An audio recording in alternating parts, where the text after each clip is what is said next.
do this?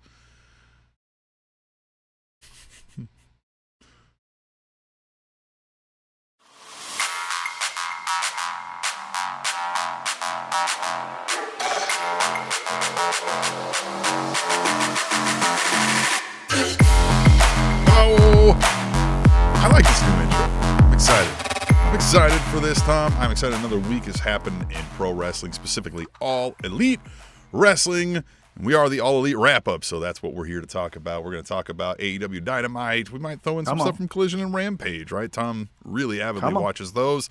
I catch them when I can, be a full upfront honest. But, man, a lot happened therein. And, of course, we also are going to take a call from the All Elite Wrap-Up voice machine? Answering machine? Voicemail? Answering machine. Yeah, answering machine. All Elite Wrap-Up, answering machine. That rolls right off the tongue. We're going to answer that. If you ever want to send in a call or a video clip to the show, you can do that at aewrapup@gmail.com, just like our friend Ash Hendricks did, and we'll get to that in a second. But Tom, how are you? Good. You know, we had a great week of wrestling. Some things happened outside of the ring that I think we're going to talk about, but also, can we just watch the TV shows? I feel like that should be our tagline. AEW Wrap-Up. We just watch the shows because, like, do you care about what anyone else is like? Oh, for example, because I try to mute as much as possible, but then suggested posts, right? Algorithms, which are just the worst thing in the world. I've seen this rumor that MVP knocked out Chris Jericho 5 years ago or something like that. Who cares? Who cares? Yeah. Like, I don't need to know that. I don't want to know it. Yeah, I don't want to know it. Yeah, I really don't. Like, I mean, I won't discard that it might be interesting information if it could be verified, but, like, you know what? It's more interesting if MVP were like, I knocked Chris Jericho out on his fucking cruise. I'd be like, oh, that's interesting, right? But, hearing people say that, like, I heard it happened is like, all right, well, listen, but here's the thing. Well, here's the thing. Just say the sentence again. Chris Jericho MVP knocked out Chris Jericho. That's not their fucking names.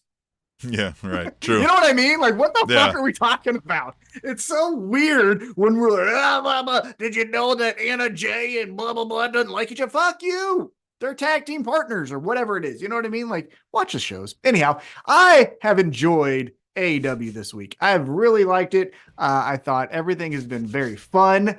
But I tell you what, Tim, as much as AEW is on the top of my mind right here,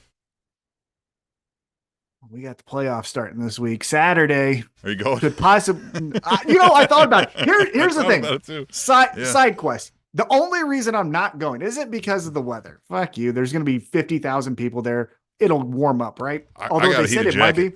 Well, and they also said it might be the coldest game in NFL history, which is kind of cool. Like, if you were there.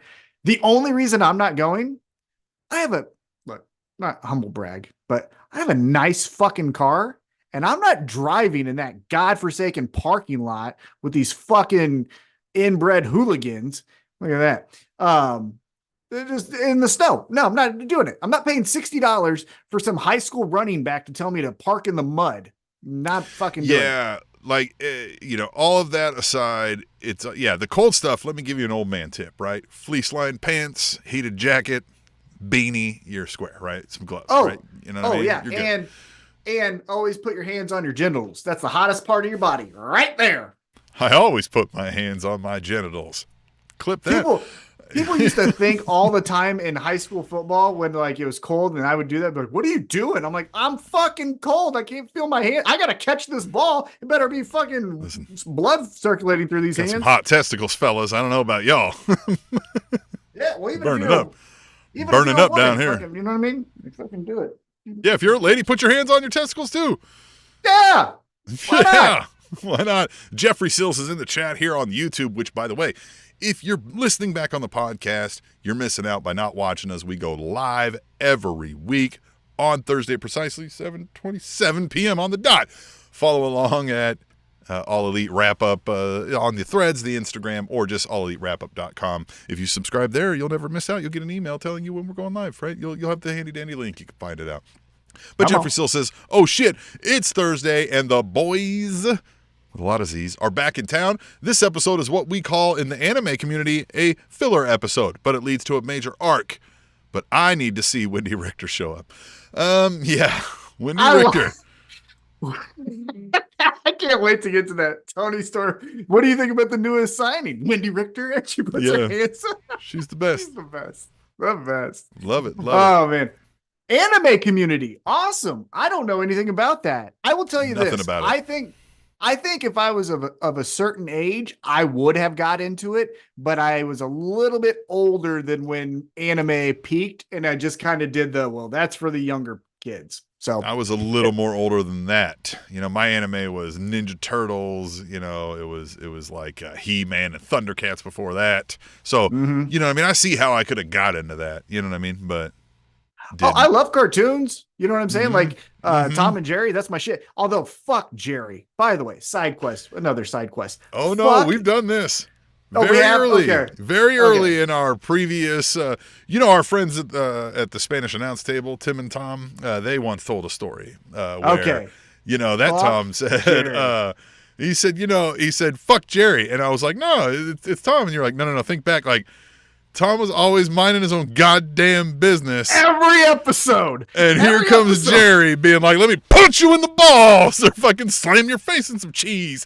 And then we're all like cheering his runaway from being a dick. That feels weird. I feel cheated out of my childhood now. Well, like, why did they expose me to that? We wonder why we were bullies? Because that's what they had us watching. Well, and if your name is Tom, and you have to watch it at daycare in the morning, and everyone laughs because the tomcat gets fucked up, and so that means you got fucked up. You end up hating fucking Jerry's. All of them. Well, listen. Jerry Sandusky, Jerry the fucking mouse, all the Jerry suck. So what happened to me is a little bit older with the name Tim is when I was late in high school, an amazing, groundbreaking new cartoon hit Comedy Central called South Park. And the character Timmy comes out, and Jesus, I still get a few strays from that once in a while, still to this day. Yeah, I empathize with you on that. The worst. Every time I'd be like, "Fucking for real, guys." Yeah, God damn it. Yeah, I would get in elementary school. I got Tommy Hilfiger because that was the big clothing brand. So they're like, "Oh, cool shirt, Tommy Hilfiger." I'm like, "Shut the fuck up! I hate that guy."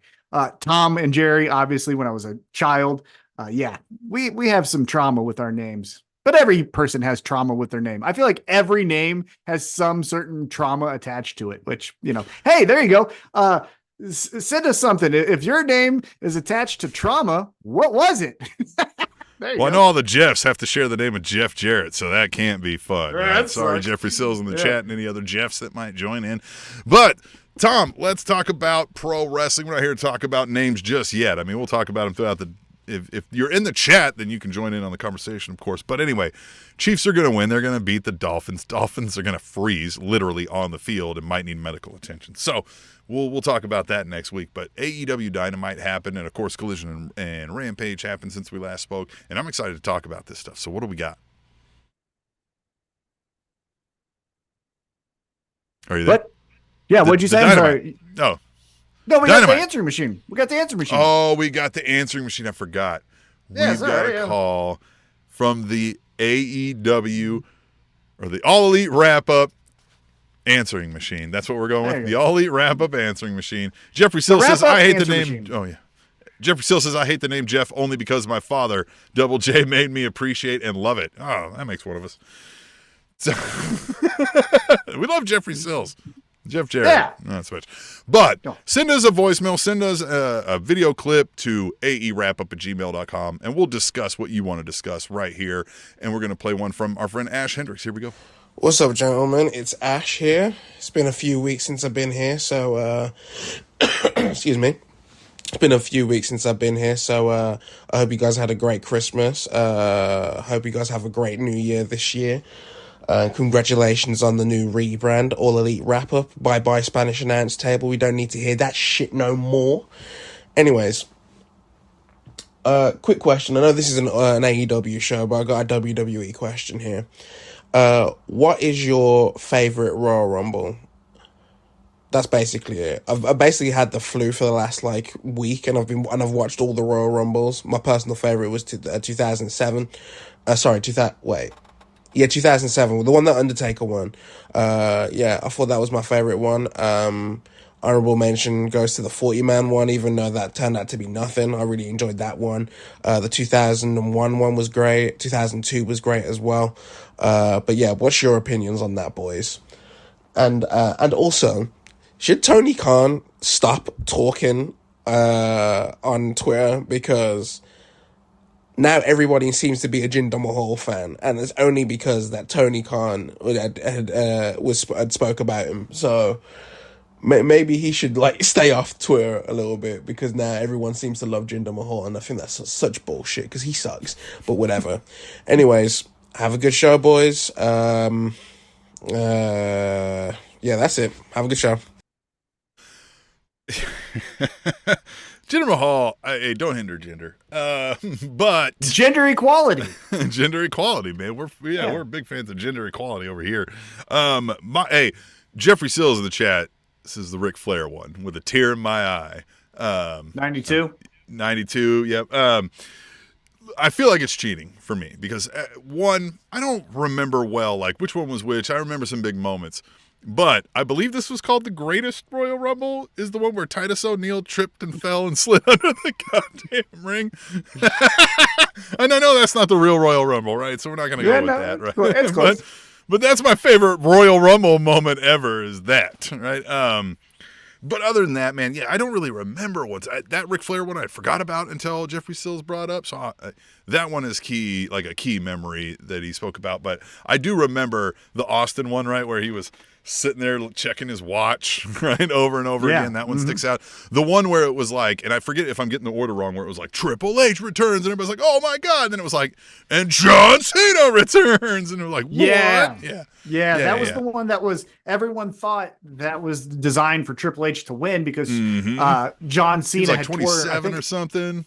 Yeah, because I think if the injuries, if I remember correctly, John Cena tore his pec, and it was like, oh, he'll be out 8 months. It was like 3 months after that injury, and he's like, yeah, guess what, motherfuckers, I'm here, and everyone lost their shit. That's probably, honestly, the loudest positive reaction for John Cena in his career. Like, universally, especially at that time. Yeah, because he was already a top guy. Because you could argue, when he was doing the rap stuff, but that was still when he was ascending, right? But that was him at the top. And then also the surprise of like, wow, he's back.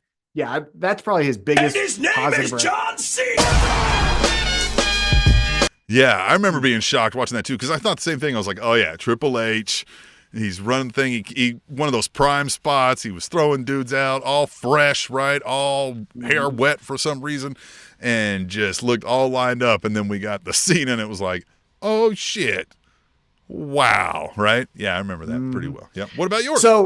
So 2007 is awesome. I think 2007 has the best finish because it comes down, as Ash said, to Shawn Michaels and Undertaker. And essentially what they did is, hey, we're going to have a singles match. And they went for like 15 minutes. Fucking awesome. Shawn Michaels got eliminated in the coolest fucking way because he's the best at creating drama out of situations like that. So that's the best finish. But there's a lot of little moments that I love. For example, the 40-man one that Ash talked about, Alberto Del Rio wins it, right?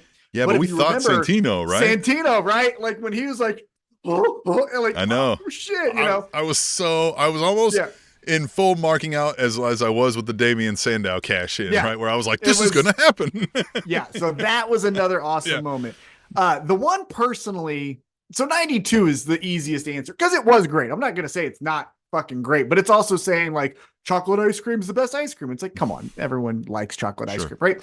But for me, the one that I remember where I was like, fuck yes, this rules, is 2002. The one where a few months prior, Triple H came back from injury. Remember at Madison Square Garden, and he had the hair and all that. And he's like, motherfucker. But if you remember, at that same time, Stone Cold Steve Austin's like, I'm still the fucking shit. And then you had like the ascending, I'm about to lose my hair, but I'm not there yet, Kurt Angle. Like you had a fucking main event picture that ruled.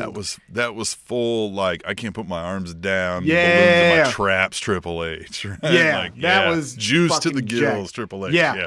And that was the one, if you remember, when Hurricane tried to do a double choke slam on Stone Cold Steve Austin and Triple H. And they're like, what the fuck is this shit? It also had the return of Mr. Perfect. He was in, I think, the Final Four.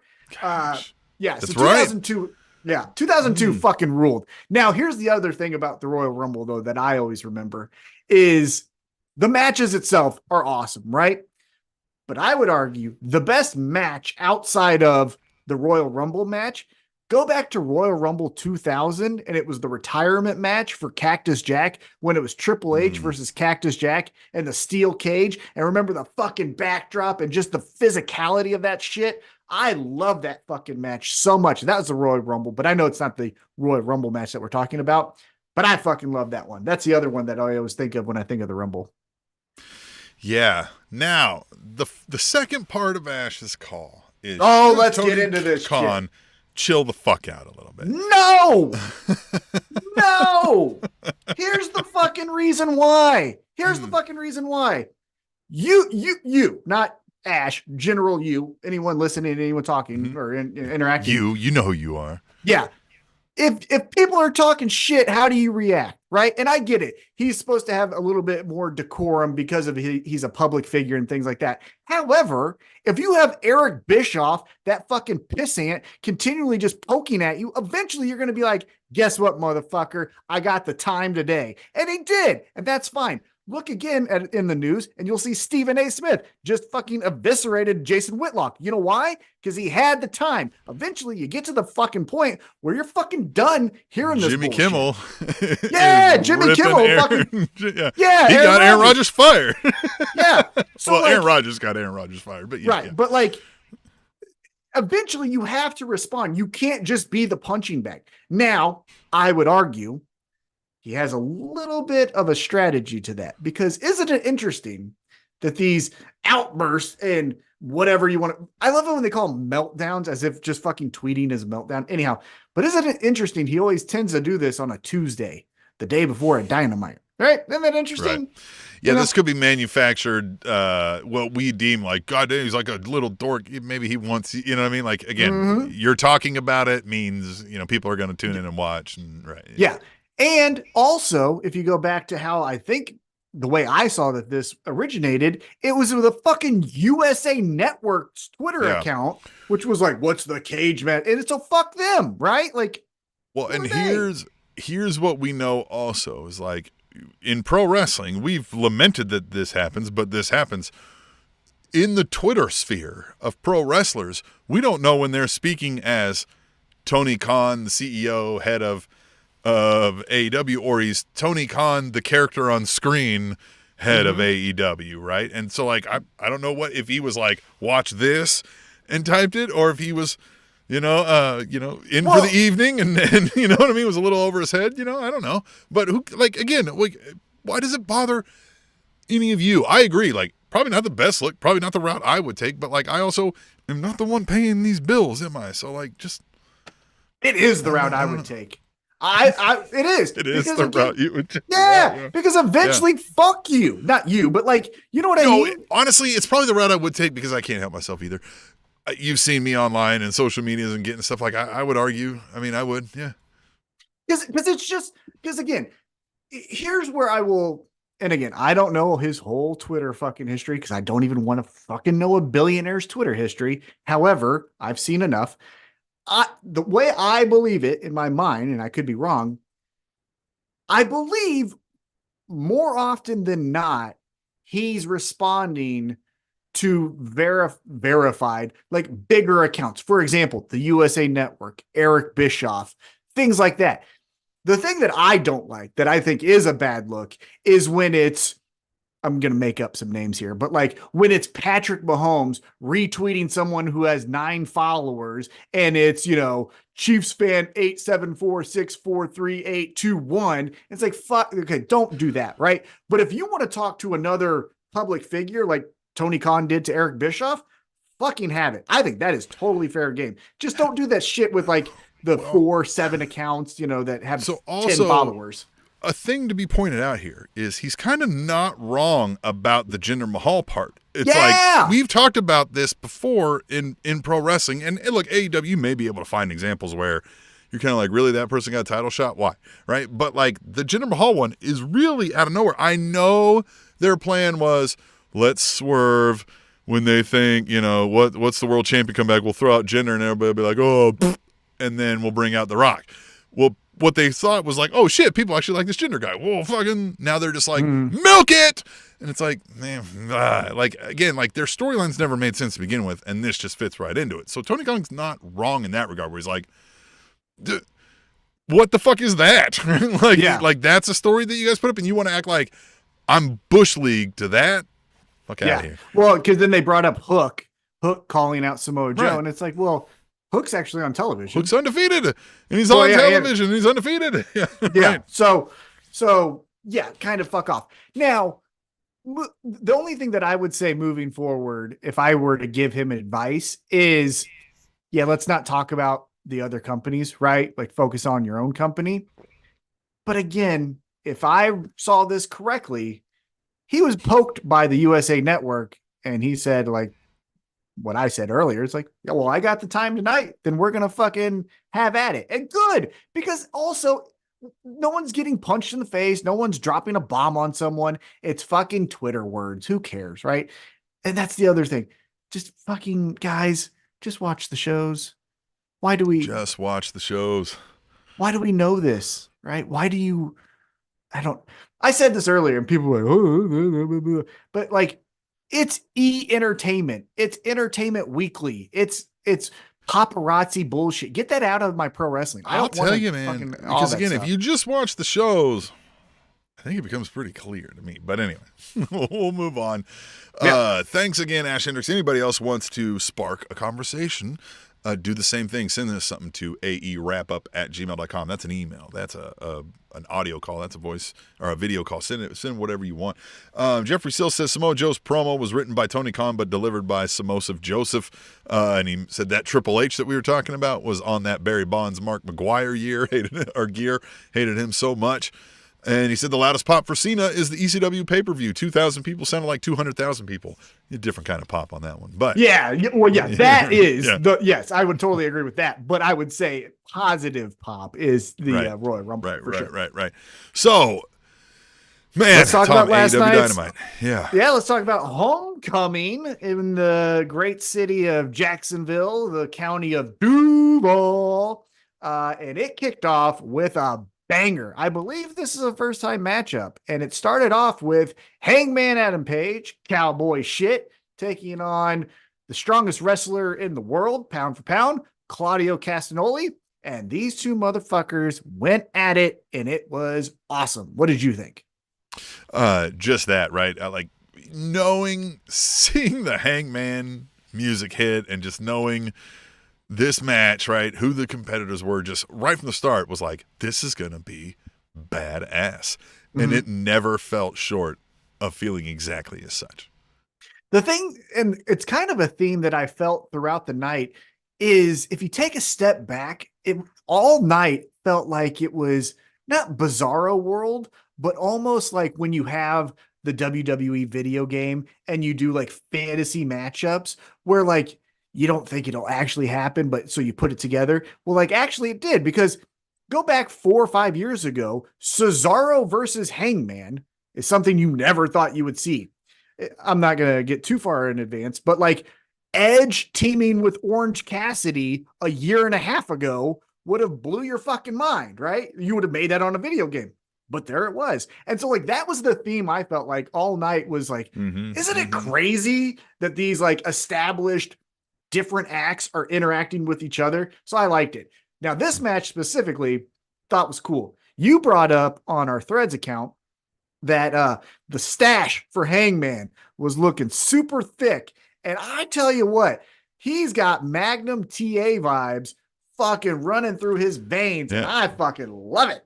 Jeffrey Sills here in the chat says Hangman TA, and that is exactly. Hangman I said his stash was at flavor saver level greatness. on Threads. It Is what I said. was. Yeah, I mean that thing was looking full 70s cop right there. I love it because if he goes a little bit thicker with the beard, we could get a different version of a Hangman where it's like, you know, a little bit more grizzled old vet Hangman than it is, you know, cowboy shit, vegan, fun stuff like anxiety stuff. I don't know, not with this fucking thick ass beard I got going on. Hey, as millennials, we're gonna get old, right? Like you got, you know what I mean? You gotta get in there and that anxious millennial cowboy needs to become the angry millennial cowboy. Definitely. So with this match, it ends with a pair of buckshot lariats, which I thought was great because if you're going to have Claudio lose because of the established star of who he is, 2 buckshots, I think, now I hate to use these words, but protects him. It still makes him look like he's a credible threat for any type of championship, but then it obviously establishes Hangman as we got to call that the double barrel buckshot or something, don't we? We got to like come up with a gun theme. Gun folks, tell me a better name. 30-06. Yeah, where when he pulls out the double barrel, right? Like then it's done. I think doesn't a 30-06 have 2 barrels? I'm pretty sure. I used to have a 30-06 and oh man. You want me to tell you a funny story? I'm going to do it. My cousin is handicapped, but he likes to shoot a lot, right? Okay. So this is what I'm going to tell you. So he has a gun that is customized for his physical limitations, right? Great. So he goes out and he usually just shoots fucking stop signs out in the fucking field, sure, right? Yeah. Right. Oh, I got plenty of those around here. Yeah. Yeah. Stop signs with holes in them all around out here. Exactly. So we go out to his place. He lives in Fort Scott, Kansas, me and my dad. And we go out and we go and I have my gun. My dad has his gun. And then my cousin Jeff, he has his gun, right? And Jeff's gun fucking was cool. Like, it was like, man, that sounds fucking awesome. And all right. So my dad was like, let me see that. And he said, okay, yeah. Well, my dad, not thinking about the limit, like the specifications of the fucking gun, puts the scope right up to his eye. And boom, kicks it back, knocks him out, bleeds from the fucking middle of his head. Me and Jeff laughed so fucking hard. Yeah. He's like, what the fuck? Get up, dummy. Oh, I still give my dad shit about that. Yeah, that's great. That was a great time. Anyhow, Jeffrey Sills here in the chat. He says Hangman's lip was wearing Christian's turtleneck last night. Ooh, nice. That's a good one. I like that one. Good line. Good line. Yeah. Good stuff from Hangman and Claudio, man. Great stuff. I will say one thing though. If Claudio, he was in the Continental Classic. He did take a loss to Eddie Kingston, which was kind of his main rival. I wouldn't mind if we do a little bit of a reset with Claudio. Actually, the thought I had was, look, Ring of Honor is great. I think Ring of Honor is cool. I think that Pure Championship is actually unique as far as all the other championships, so I like it. But let's have Yuta drop that and put Yuta and Claudio as a tag team, the Blackpool Combat Tag Team. And let's establish the tag team ranks with those 2 motherfuckers, because those 2 guys against FTR for the championships, that's those 2 guys against anybody. Those 2 guys against Young Bucks. Those 2 guys against the Lucha Bros. I mean, they're going to put in a damn bangers. Of course. Yes. I would love that. Yeah. I think Claudio in a tag team, especially with Yuta, would benefit the tag division and also benefit them a lot. But that's my thought. Well, the whole thing is just like, he's like, your final step, right? You need your final seasoning, and it's going to be going on the road as a tag team with me, right? Like, and I'm going to learn you up, kid. And we can then, like, the tension can build between them over the run, right? To where it finally, you know what I mean? When its run is over, then Yuta can be like, you know what? Fuck you, I don't need you anymore, or whatever it is, right? Or they, like, you know what I mean? You suck. You're not good enough, and they, put the boots to him. Well, the thought I had as far as storytelling wise is similar to that, where, Claudio is now the one. Because if you think about the Blackpool Combat Club and Yuta, it was Bryan Danielson taught him the technical side. Moxley taught him the violent side. Well, then what's left, right? Tag team. And Claudio could teach him the tag team. Now, the thing where the tension could be is if Claudio gets a little bit like, hey, listen to me, kid. Yuta could be like, I was in this fucking group before you. Like, yeah. They put me in here before you, so you need to listen to me, right? Anyhow, that's what I thought. But yeah, great. So that's what I mean. Like, the tension can build. He's like, I don't know why you're talking to me like a kid. Yeah, I was here first. You know what I mean? Yeah. Like, Look at this beard. Is this a kid to you? Like, yeah, they recruited me before they recruited you. So what does that say about you? Like, that's what I would say. And then Claudio could be like, look at fucking who I am. You know, anyhow. Yeah, look at these abs. Yeah, look at 14 abs. What are you talking about? All right. So Hangman, like I said, gets the win with 2 buckshots. A 30-06 is what I'm calling it. And then we get a quick look at Brody Lee, because Jacksonville is synonymous with Brody Lee, because that's where he spent his entire AEW career because of the pandemic and then unfortunate passing, which was very good. I thought it was a good whole look at his AEW career for as brief as it was. Yeah, I said that on Threads too. I was like, man, that was right in the feels. Like I, you know what I mean? I almost like completely forgot, but it hadn't crossed my mind lately. And then just all those memories came back. I was like, man, it was like he was so on the cusp of doing some really cool stuff. That was really unfortunate timing. I mean, of course, you know, in his age, it was unfortunate for everything, but like, career wise too, like he was really like, who knows what his stature in the company would have been at this point. But the thing that I like about when they do these video recaps of Brody Lee, or really of anyone, right? They look back at MJF's career, is AEW, and maybe this is a Tony Khan call or whoever it is, but they don't shy away from, for example, Brody Lee winning the TNT championship from Cody Rhodes, right? It's not this thing where they like edit out Cody. Anymore. Yeah, it's not a thing here. It's like, no, he beat Cody Rhodes. Here it is. There's the clothesline. Yeah, the WWE package would just show him holding the title. They'll be like, oh my God, he won. They would never show who he beat or wrestled. Yeah, exactly. Yeah. So I appreciate that they're like, yeah, this happened here. This is who it was. And there you go. So anyhow, I like that. Then we get a, what was it? 1, 2, 3, 4, 8-man tag. And this was some fun stuff. We get the last ride for 4 years, Dustin Rhodes, Preston Vance, Orange Cassidy, and Adam Copeland taking on the Mogul Embassy and Lance Archer. Fun thing about Lance Archer, he came out with Jake the Snake Roberts. And Jake the Snake didn't do anything, which is kind of what the fuck. But hey, we got to see Jake the Snake Roberts, right? First of all, Murder Hawk Monster. More of that guy in my life. He's just vicious and just feels like unhinged, right? Love all of that. Mm-hmm. Yeah, the Dustin Rhodes thing, like, man, just I don't know what this is anymore. Like, yeah, he's clearly more athletic than, you know, I'll ever be again in the rest of my life probably, but like, whatever, right? Like, I don't know. It feels done. And I know we were doing the Brody Lee tribute thing, but like, isn't Preston Vance in a heel faction? So no, he's not. That's the thing that people forget. So LFI was feuding with the House of Black on Collision. So technically they are baby face. Now, are they like thumbs up, we love the crowd baby face? No. Okay, and then you know. Well, and so notwithstanding for this spot again, you know, Brody Lee tribute, this is his guy, but like this, you know, calling him the white dog or whatever we call him, like that ain't working. This LFI group ain't working. We got to do something majorly different or move on from this guy, don't we? Like, I don't get. I've seen whatever they see in him. I don't know what it is. I haven't seen it. Yeah, I will say his coolest moment was honestly one of the coolest moments in AEW history when he did turn on the Dark Order and -1 was up on the ramp and he throws the fucking mask and -1's looking at it, and then the LFI standing behind him. That visual and that moment is fucking rad.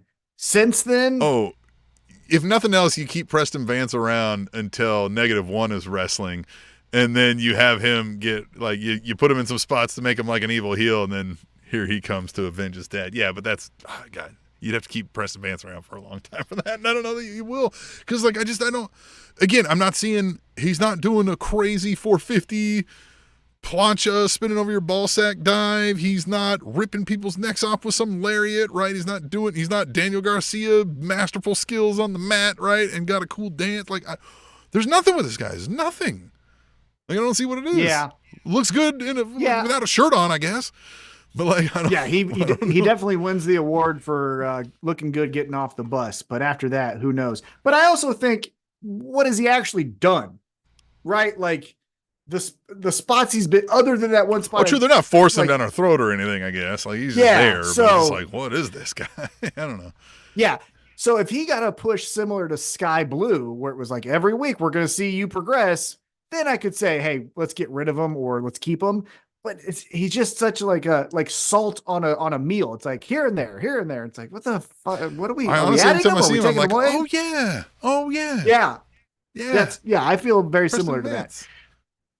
Now, in this matchup, the tension comes in where Lance Archer and Brian Cage, well, they can't get along, so they end up fighting each other, even though they're on the same team, which leads to the camera missing everyone's finisher, and Preston Vance gets the victory. But we missed a spear, we missed fucking something from Dustin Rhodes, we missed all this shit because they didn't get the camera right. So I know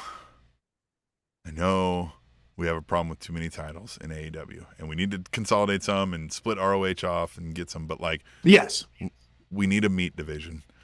We need this meat division where it's just these meat dudes, and we can set the rules so it makes sense, right? Like, I don't know, no count outs or something, you know what I mean? And no weird things like that. Like, it's where it just has to be brutal and hard hitting.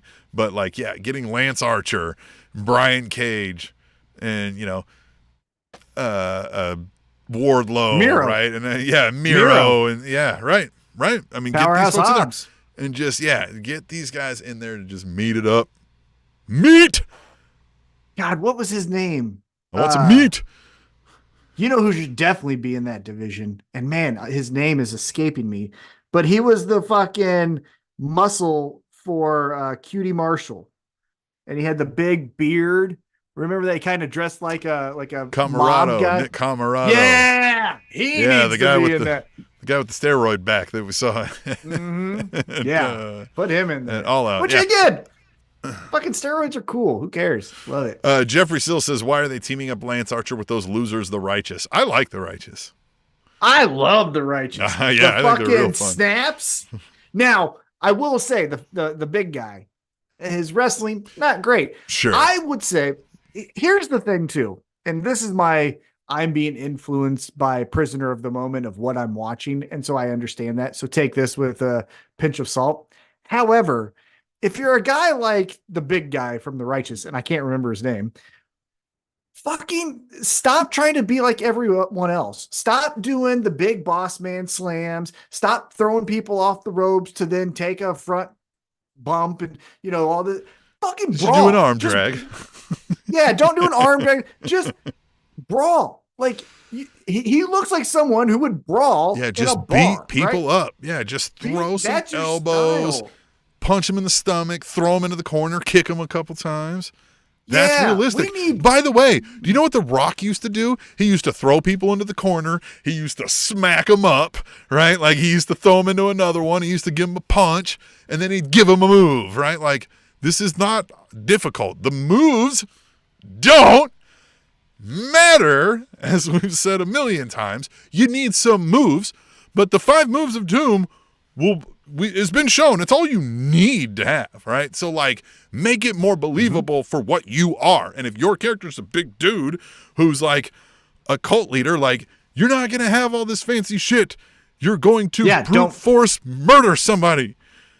Yeah, don't try if your skill set is more Bruiser Brody than Kenny Omega, then don't try to be Kenny Omega because that's the cool thing right now. That's what I would say. There are plenty of large athletes that are your size of a guy that get into things like UFC and can get lean and know how to use their muscles and know how to do all the moves and know how to grapple folks and do stuff. You, who's a cult leader, who's eating fried chicken, it seems, and stuff like that, doesn't know how to do any of that shit, right? You just beat people up. Exactly. You pistol whip them, you drag them out back, and you and your buddies beat them up. This is simple stuff. And with the group, I really think, the Righteous, the guy, the Charles Manson imitation guy, he's cool, but again, tone it down a little. No. I love it. But if I have the pin, don't make him the leader. Jake the Snake Roberts should be your leading fucking these oddities. Leader. Yeah. Mm-hmm. Lead these oddities, yeah. I mean, name a better fucking cult-like promo in the history then of you get wrestling. Abaddon. You're probably not. You get Abaddon in the group. But Abaddon, she's a little more. She's more, she's less Bray Wyatt and more like horror film. Scream. Yeah, she's the Ring so not or her. whatever. So not her. Yep. Maybe it's the Sky Blue, right? She's trying to go dark, right? Make her God, I get tell you darker what. and bring her into the fold. We're going to talk about her because she's in the match from last night, but man, kind of like Chris Jericho, make me miss you. You're too much in my face right now. But here's where I want to touch on before we move on from this match. Adam Copeland, Tim, he's been here now a couple months.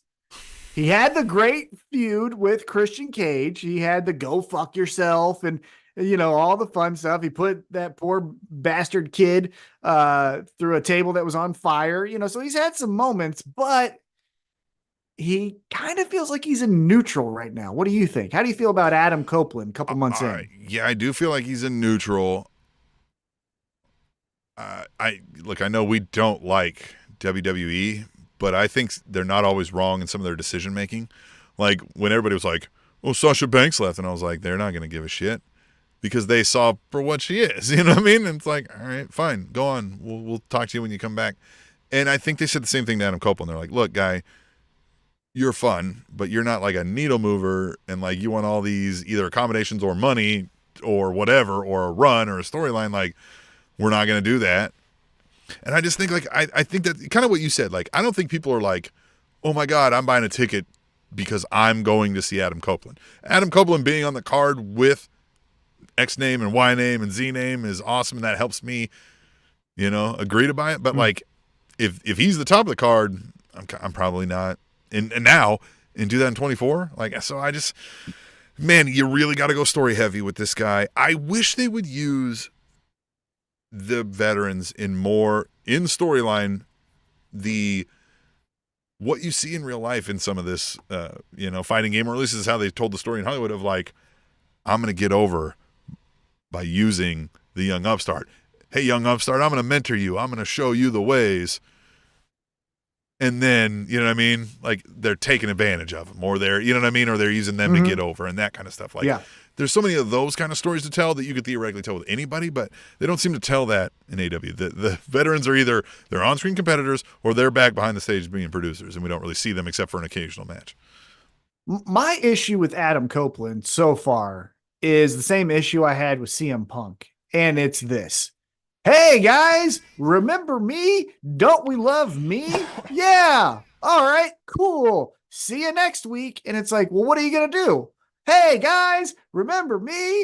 Ain't I cool? Like, because he's going by the rated R superstar, right? Which, by the way, Justin Roberts, fucking cut it. Stop with the super. It's dumb. It's dumb. It's very dumb. Just say the fucking word. But my point is, there is nothing. Now, again, he put someone through a table that was on fire. So, okay, right. But what I'm saying as far as like a story character presentation, there is nothing rated R about this guy. Just like when CM Punk was the voice of the voiceless and all of this stuff. Stop doing the Hulk Hogan 1980s tour where I must pose at the end and we all smile because I'm in the ring. You gotta. Now, again, the Christian thing I get, right? It was kind of a layup to say, what's my first story? It'll be with Christian. Cool. But now he's doing this open challenge. Yeah, he's doing an open challenge on Saturday. So maybe we get a surprise of, I don't know, Adam Copeland versus, Jay White, right? Some big guy. Whoa, we've never seen that, right? But I need something that says, you're calling yourself rated R. I need to see why, right? Because there's no presentation of that right now. Well, here's the deal. Here's what, again, this is behind the curtains. This is all, rumor, innuendos, whatever you want to call it. The people online were saying that he was supposed to lead the Judgment Day. He was leading the Judgment Day. He wanted to lead it a certain way. They wanted to go a different angle. They said, all right, well, we're just going to take you out of it, right? And went the other angle. So let him do that one, right? Like, let him lead a faction or something and get dark and twisted or whatever. Like, yeah, we need something here, right? If it's not what I said, right, where he's like, hey, kid, pulling a better version of what Matt Hardy kept trying to do when he first showed up at AEW, right? If he's not pulling that angle, then, yeah, give me leading a faction, right? Give me a reason to think you're sinister and dark, right? Because just remember me, I'm the old guy who cut his hair short, but I still wear my leather jacket. And it's like, man, sorry. Yeah, I get enough of that at the bar down here. I don't need that. Right. Sorry. And I'm not saying to do a live sex celebration, right? Like, I'm not saying let's just rehash the crazy ideas that you used to do. But man, when Edge was live at sex his celebration? Best, no, when Edge was at his best, he was manipulating Vicky Guerrero. He was going and creating like the rated R things. What did they call him? That was the ultimate opportunist. Yeah. Isn't that what the phrase was? Yeah. Yeah. But I need him to do, again, if you're not going to say you're rated R, then I don't need this, right? But if you're going to say rated R, because in your AEW crate, I got a t-shirt of Adam Copeland and it says rated R superstar. But brother, you ain't doing nothing rated R at all. You're doing rated G right now as far as presentation of your character. So that's what I'm saying. If you're going to say it, do it. And then you don't always have to go heel either, right? You can do dastardly things to the heels to undercut what they're trying to accomplish. The thing about the rated R, even if you were being quote unquote rated R, is it's a bit of a dead reference anyway. Like, I know they still like rate the movies that way and shit, but like 14-year-old kids watch YouTube and shit. Like, cuss words aren't a thing. Like, you're rating, like, fuck, you're rated R. Like, nobody, like, that doesn't, again, elicit a response from the average person anymore, seeing rated R, right? Like, nobody, that doesn't register with people, I don't feel like. I get what you're saying, but I mean, there's still families, right? Like, that watch wrestling. Sure. And if you say, so it's an easy way to, like, everyone gets this, because the average age of a wrestling fan isn't 16, right? It's old. So rated 55, R still, I think they said. Right. Right, yeah. Rated R still works with us old guys. So you know what I mean? I get what you're saying to, like, stay relevant and current, but I think, that one's, but again, just do it. If you're going to say it, do it. Anyhow, where's Edge spearing people in their worst moments and, right, like, stealing stuff from them? Like, let's. Yeah, and again, you don't have to be healed to do that too, right? You could do it to Christian, right? You could do rated R things to Christian because fuck that guy, I hate him. You know what I mean? But you're just doing. We could get Christian to recreate the best scene in wrestling history, where he'll come out and his car is flattened and he can be like, "Where's my car?" And he'll be like, "Adam Copeland." Adam! Yeah. Oh, hold on. We'll move on real quick. But this is what you do. Yeah, you recreate that where Christian walks out, his car is in a cube. He's like, "What happened? Oh my God." And then Roderick Strong walks up and he's like, "Who did this?" He goes, "Adam Copeland." And then Roderick Strong goes, "Adam!" Yeah, he's standing on the thing doing, yes. Yeah. Oh, please. All right, let's move on. This happens, I'm suing somebody because you saw it here first. All right, we'll let Tom take a drink. Andrew Ogenshaw is in the chat here. He says, happy to finally catch the live instead of the podcast. He says Adam can do just what Swerve is doing. Maybe he starts manipulating the patriarchy to turn on Christian.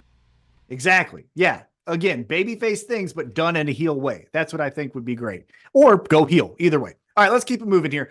After the victory, we go backstage. Bullet Club is talking, and they're like, "Hey, man, we want gold, and there's 3 of us." And then before they could even say we want the Trios Championship, the Acclaim walked up and like, "Hey, fucking come on, let's do this alliance." And they call it Bang Bang Scissor Gang, I think is what Bowen said. Bang Bang Scissor Gang, yeah. Yeah.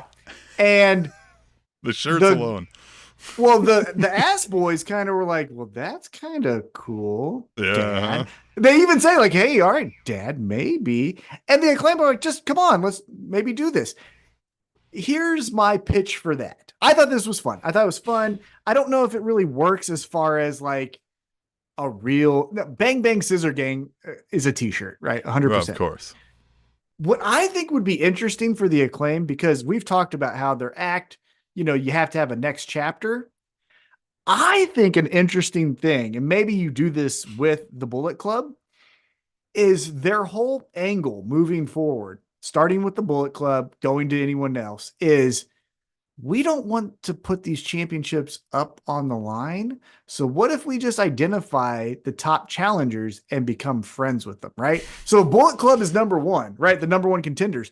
Right. They don't want to wrestle us because we're the Bang Bang Scissor Gang, right? Right. And let's say then they find a way to, infighting with the Bullet Club, and then they go off, right? And then they identify Top Flight and Action Andretti, right? And they're like, oh, hey, fly in with scissors or whatever, I'm like, come on, isn't that cool? Oh, that's the team where they all have the Mahomes haircut. The Yeah. Top Flight and the Action Andretti. Yeah.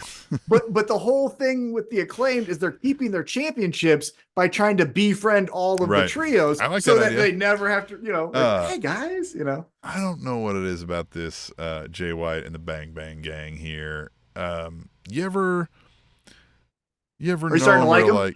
You ever known where like you're like, I don't like that girl, and then like 8 months she's been hanging around and like, oops. Right, like you know what I mean. Like something happened, you're like, I don't like that person. Why did that? Like, why did that happen? It's kind of how I'm feeling with the Bang Bang Scissor Gang, or not the Bang Bang, but the Bang Bang Gang right now. I'm like, do I like these guys? What the I still don't. Yeah, is it the alcohol? Is it like what's going on here? Yeah, I still don't like them. I do like Juice standards Robinson. Lowered. I do like Juice Robinson, but I like Juice Robinson because he felt Brian Pillman-esque crazy, right? He had that sense of like, is he acting or is this real? I like that about Juice Robinson. I will say this about Jay White. I think like when he's talking in these interviews and everything, it feels like a real guy, like just responding in the moment, right? Like he doesn't feel like he's got practice lines and he always says something decent or cool. Like it's always B+ or better every time from him. Yeah. I don't know. He looks like a greyhound dog to me. The look of him, I'm like, that's where I'm like, do I like this guy? I don't know. And then the ass boys. Look, I can't get the personal feelings away. I still don't like that fucking tall one tried to talk shit to me. So I'm still mad about that. But also, I don't like the tiptoeing of the fucking, the John Wayne guy. And he's like, the John Wayne guy has the most unearned arrogance. It's Sasha Banks level of unearned arrogance where I'm just like, I want to punch this guy so fucking hard because he thinks he's cool as he's balding and has a John Wayne tattoo. Fuck you. Like, I don't like you. And so I'm not there yet. I still like him as heels. I still can't believe we haven't got like a full like ass boys themed storyline with these guys yet. But I know we got time, but man. I'm still surprised no one's pointed out he has a John Wayne tattoo and how fucking dumb that is. Yeah. There is this. WWE would have made him cover that up with a singlet or something. Something. Yeah. All right. So then we get to the fun part here, Tim. Tim, this is when we start ramping it up with all the fun. Because here comes our king, the AEW heavyweight champion, Samoa Joe. And Samoa Joe, as referenced by Jeffrey Sills earlier, cuts a promo where he says, hey, we ain't doing this complain online bullshit. If you want to challenge me, this is what I thought was interesting. He says, submit your record to the championship committee, which we don't know what that is, and then they will determine who the number one contender is. Okay, right? This is where there's a flaw. And I'll jump ahead and then we'll get to everything. At the end of this segment, Hook comes out and Hook and Samoa Joe go nose or forehead to forehead. And then it's just announced next week that Hook gets a title shot. I thought you had to submit your resume or whatever to the championship committee. Exactly. Yeah. What? Yeah. Like, well, I do kind of like, I wouldn't hate if like later we find out like Samoa Joe was just like, I'm in charge. And they were like, yeah, whatever. Well, you know what I mean? Like, no, you're not. Right. But that's the detail I think is missing is you should have had them go face to face, nose to nose or whatever like that. And then Samoa Joe takes a step back and is like, all right, next week, it's me and you. I'm making this decision. And then you're like, okay, well, he's a champion, so he can do that. Right. Because there's a disconnect of you telling me there's a committee, but then all of a sudden, because he just said, like, gone are the days where you come out here and whine and bitch about your spot or your whatever, and then like you just let a guy do that. Like, exactly. So it was a little weird. But let's back up because before that, as Samoa Joe is talking and saying that he is your champion, he will reign with an iron fist, he will kick everyone's ass, and anyone who wants it can get it. And then, here's Prince Nana and the Mogul Embassy. I thought that was an interesting touch that Swerve didn't come out by himself. Swerve walks out. Yeah, you bring the posse.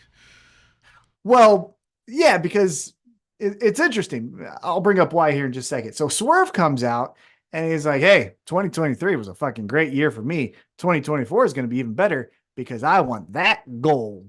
And Samoa Joe's like, well, then what's up, motherfucker? Let's do this shit.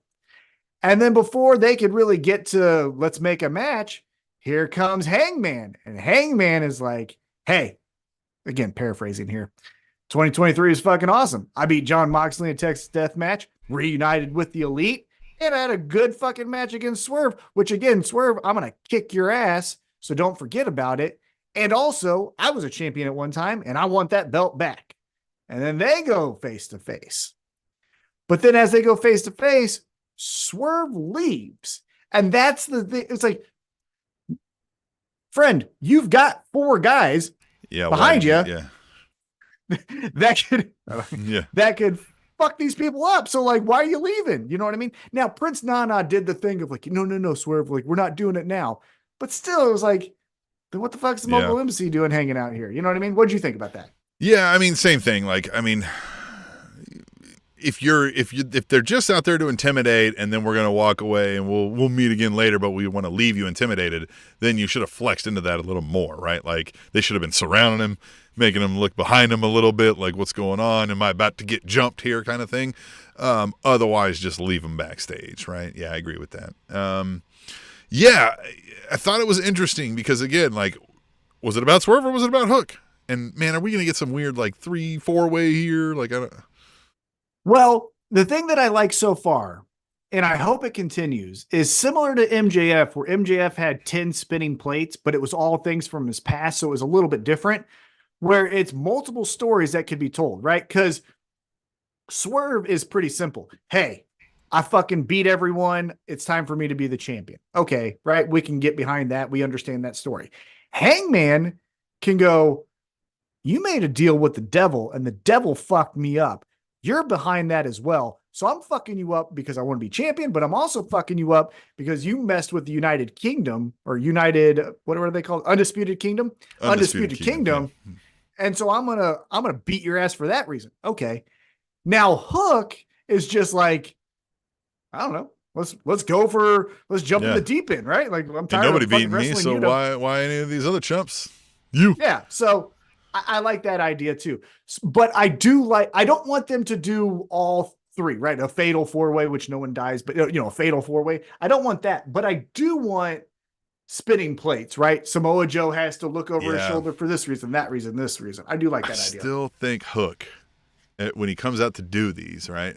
And he's standing somebody down, he also should be eating chips in their face, right? Like, just bag of chips, crunching right in your face. Just, you know what I mean? Just staring you down. He doesn't have to say nothing. He's just staring Joe down, and he's eating those chips. Joe's going to be like, bitch.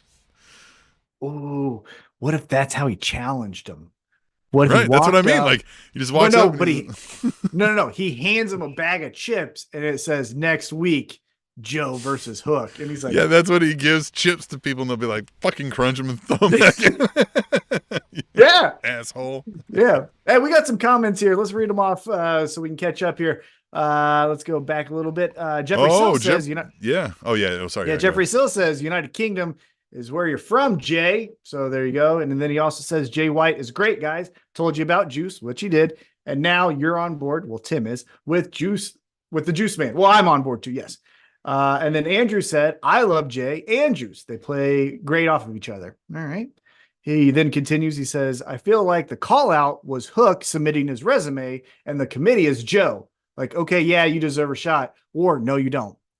Yeah, but a committee to me means it's more than one person, right? Like, that's a plural kind of thing, but I don't know. We'll see. And then, one detail here that Andrew brings up, the Hook signal is fucking cool. Did you catch that? Where you saw the bat signal of Hook? Yeah, Hook. If we do that as like Hook's thing, I wouldn't hate that. That's kind of cool. It. Mm-hmm. Yeah. And then what we got here? Jeffrey Sill says, by the way, Hook has history with Joe, courtesy of his pops being Joe's manager back in TNA. Yes. And then Jeffrey Sill says, I pop for the Hook signal. So yeah, so did I. I did not consider that. Taz and Samoa Joe's history. Now that's Hook. That's good. Did Taz play this off well, or did he legit not know that like a match is coming up man, Hook was going to be getting a title shot because, like, Yeah. he seemed like he was like, oh, fuck yeah. Right? Like, he was like, let's do this. Yeah, he's a proud dad. I mean, that like fits, right? But I didn't know, like, I was like, man, is Taz this good of an actor? Or did he really not know this was coming? So that is a great call out from Jeffrey Sills about the history. Mm-hmm. Now here's the hard thing is it's happening next week, right? You have Saturday show and then that's it. Friday, Saturday show, and then that's it. So do you have Taz walk out with Hook or no, you have Taz get involved because then Taz can call in an old friend to help that also has history with Samoa Joe. This fat son of Yeah. he's fat. he is fat? Yes. I wouldn't hate that.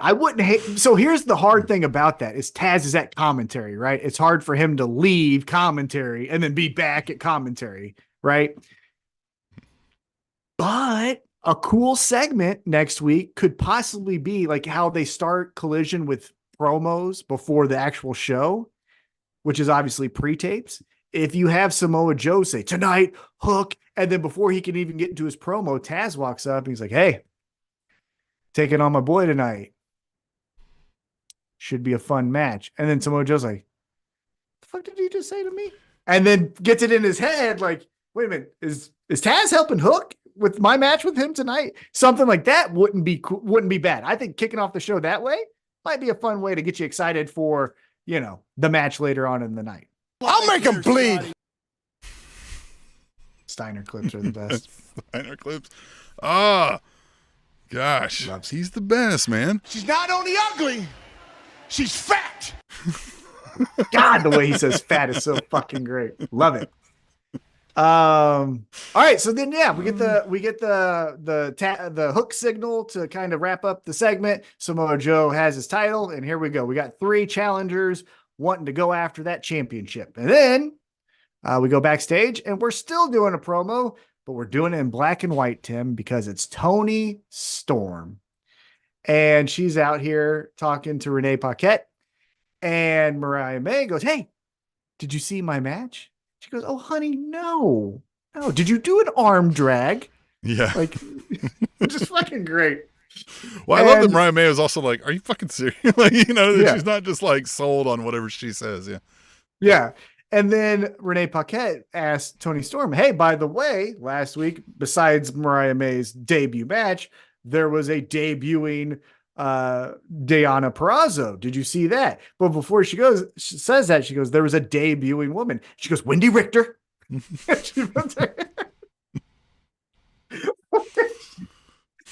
no fucking sense. Yeah. Yeah, again, Wendy Richter is like, not at the same time frame that we're alluding to. It's like also the weirder part. Exactly. That's the weirder part of this. Yeah, it's not Mae Young. It's not someone that was actually from that. This isn't Zsa Zsa Gabor. Wendy Richter. Which, by the way, I'm gonna look it up. Is she? I don't know. I haven't thought of Wendy Richter in such a long time. Yeah, I don't know. Yeah. Is she still doing it? Can we also get, and I know like these guys are involved in other promotions, but can we like get a thing like we need a surprise appearance from the Vaudevillains for this, right? We need them in a silent movie clip here.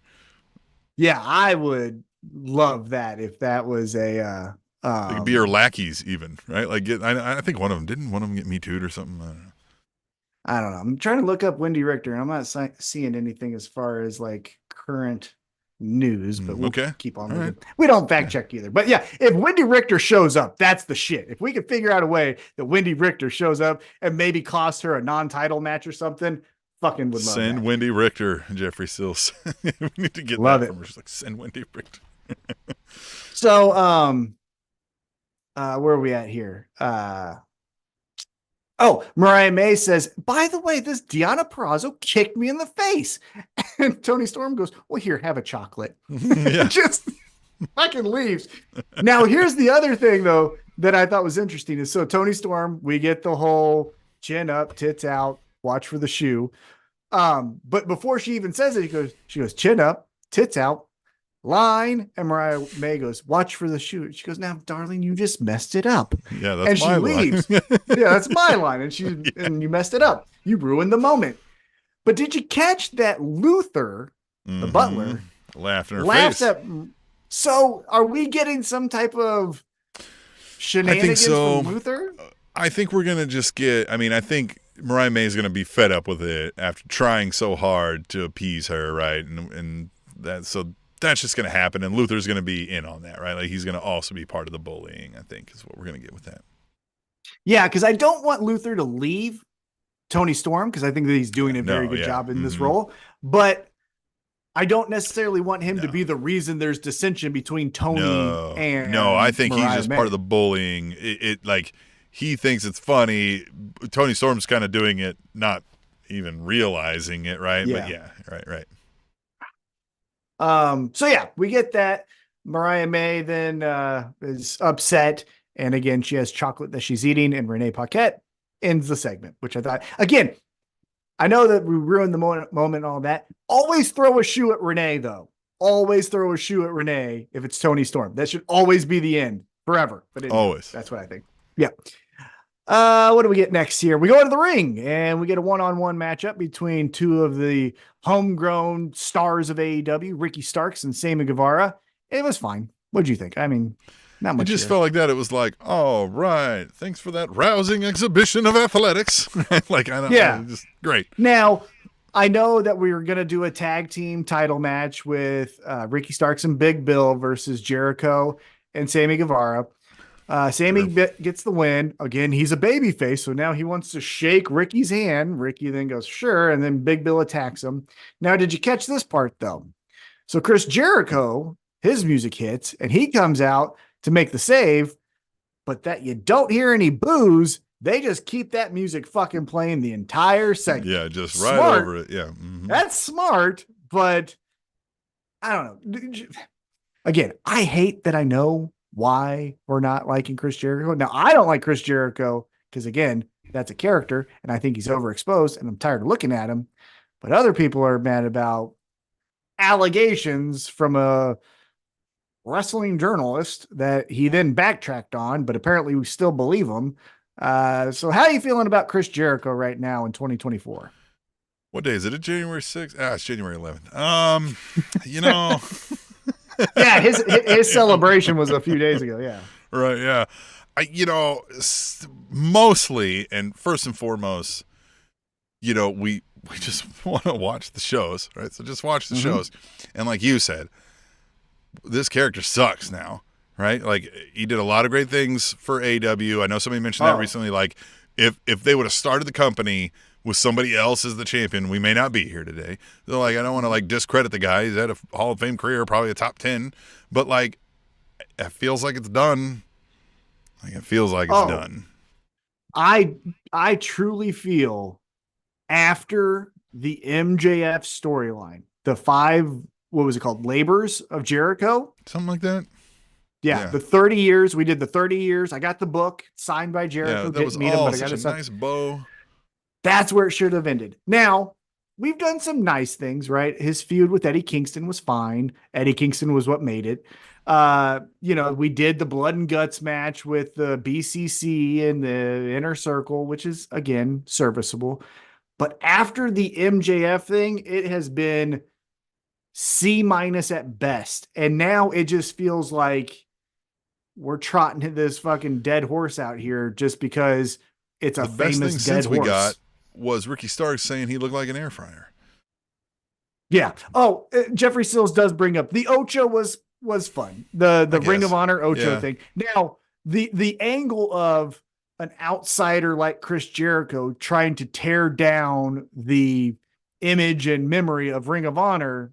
Yes, I will give you that. I forgot about that. That was cool. So maybe after he lost to Claudio, let's end it.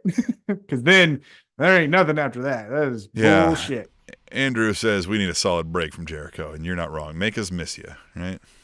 8 months. Go away for 8 months. Not backstage. If you do whatever you can, but no, if you're doing bad stuff, but like whatever you can help out backstage, fucking show up every week. Do that. But do not be on TV. Again, we've talked about this before. A great use for these legends like this is being exactly what Samoa Joe was saying, the committee, right? When somebody has a beef and they need a match made, they got to go to the 3 or 4 or 5 veterans that are like thumbs up, thumbs down, right? Almost like the oracles, right?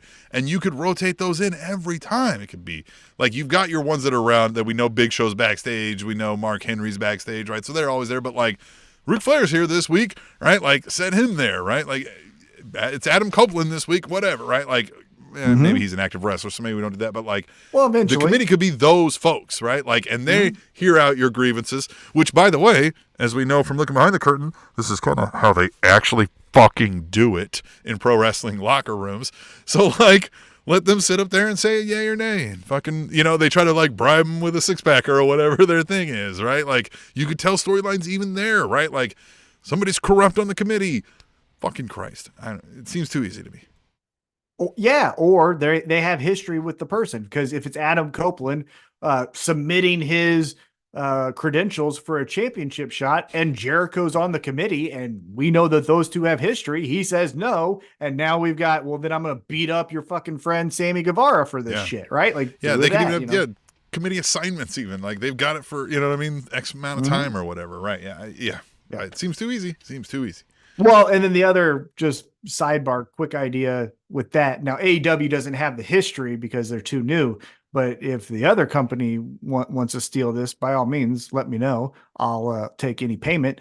But, bring back those groups that like are the NWO or DX and have the legacy members like Shawn Michaels or Kevin Nash, because fun fact, in real life, go out to Stockton or Compton or come out here to North Kansas City, and there's gang members who are old that still have influence on the current gang members, right? If we're saying that the NWO is a gang, it's not as if, when you turn 60, you're out of the game. Yeah. You still have influence and right? Yeah, direction. So like, have that. That would be cool too, to get these old timers involved, but not wrestling like fucking Ric Flair. So anyhow, that's just my thought.